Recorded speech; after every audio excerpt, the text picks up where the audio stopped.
The oil executives were not involved whatsoever in any of the planning on this matter. None. Did the president, as he said publicly, inform them about the U.S. operations? I think all of those executives learned about this operation the same time everybody else did. Well, President Trump has said the opposite in public.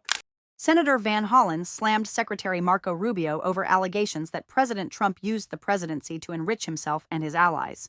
From secret oil deals in Venezuela to billion-dollar foreign investments, Van Hollen exposed how corruption may have shaped U.S. foreign policy.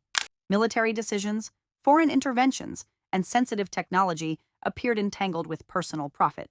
This explosive questioning puts Rubio on the spot and reveals a side of Trump's presidency that challenges every notion of accountability in American interests. Mr. Secretary, I want to discuss corruption in the White House and its intersection with our foreign policy. The president and his family have used the office of the presidency to pocket $1.4 billion plus since he was sworn in. New York Times analysis entitled "Trump's Plundering of America" indicates that some of that is a result of the president selling corruption here at home, but much of it relates to the president selling out U.S. interests overseas to make a killing for his family, including giving away sensitive U.S. semiconductor and AI technologies to the UAE, while the UAE pumped $2 billion into one of the Trump family ventures. And then there are all the other Trump deals that are intertwined with tariff or foreign policy matters. Golf courses in Saudi Arabia and Vietnam, Trump hotels and office buildings in other countries. And of course, there's the $400 million jet from Qatar. The list goes on and on. By any measure, this is the most corrupt administration in American history. We also see the president wielding U.S. power overseas in a way that advances the interests of his billionaire buddies at the expense of American interests. It was Ron Lauder, who has business ventures in Greenland, who reportedly first put the idea of grabbing Greenland into President Trump's mind. And in the case of Venezuela, President Trump has said he talked to oil executives about toppling Maduro and going into Venezuela before anyone in Congress knew. We know that in President Trump's mind, deposing Maduro was not about stopping the flow of fentanyl or drugs in the United States. He cut the budget for DEA. He pardoned the former Honduran president convicted of drug running. And the new president, Delcy Rodriguez, has herself been long suspected by DEA of being involved in drug smuggling. She's also a longtime hardened communist leader, so this operation certainly was not about bringing more freedom and democracy to Venezuela. In fact, the president told us what it was all about at his big press conference after seizing Maduro. The president said it was about oil, oil, oil. He used the word oil 19 times, never mentioned democracy or freedom or human rights. And so the pattern of corruption is clear. Now, President Trump has said publicly that he had communications with folks from the oil industry about going into Venezuela before anyone here in Congress was notified. Mr. Secretary, simple yes or no question. Were you with President Trump during any of those conversations he had with people with oil interests in Venezuela about the possibility of deposing Maduro? That's not a simple yes or no question, but I can answer it quickly, and that is the president always elicits opinions from all sorts of people, including, for example, Chevron has an active license in Venezuela. They operate in Venezuela. They've been doing so even when the sanctions were in place. So of course you would ask Chevron, what is your opinion of Delcy Rodriguez? What are your opinion of their economy and of their prospect? But the notion that somehow the president authorized this challenge at the urging of oil executives is absurd. That never happened. Mr. Secretary, I'm asking whether you were with the president. That never happened. I couldn't be with him because it never happened. The oil executives were not involved whatsoever in any of the planning on this matter. None. Did the president, as he said publicly, inform them about the U.S. operations? I think all of those executives learned about this operation the same time everybody else did. Well, President Trump has said the opposite in public. No.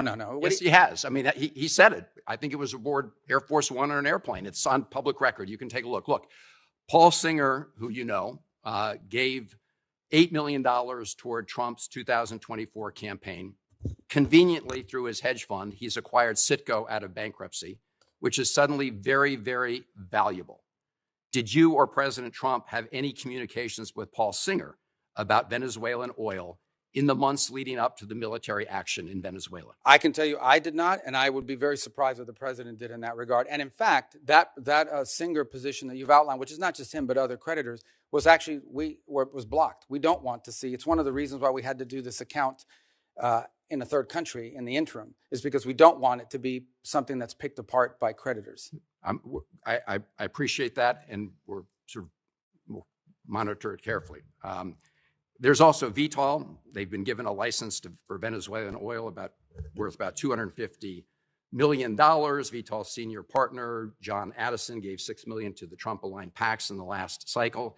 And the list goes on, Mr. Secretary. And I have to say that when you have the President of the United States himself, after taking Maduro, get up and say this was about oil, oil, oil, it does make all of us ask the question whether he put men and women in the U.S. military at risk simply so he could grab that oil.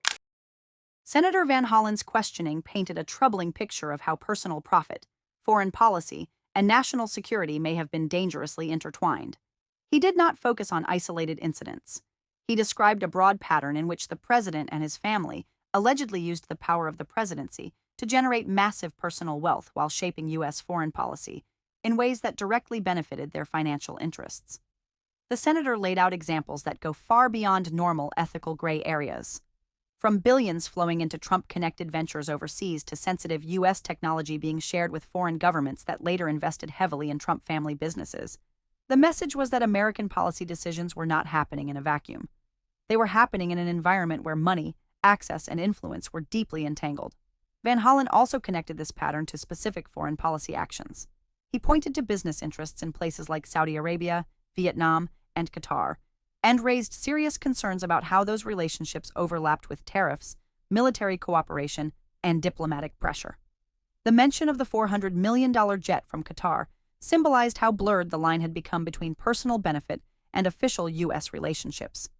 The senator's focus on Venezuela was especially revealing. He argued that the removal of Maduro was not driven by democracy, human rights, or drug enforcement, but by oil.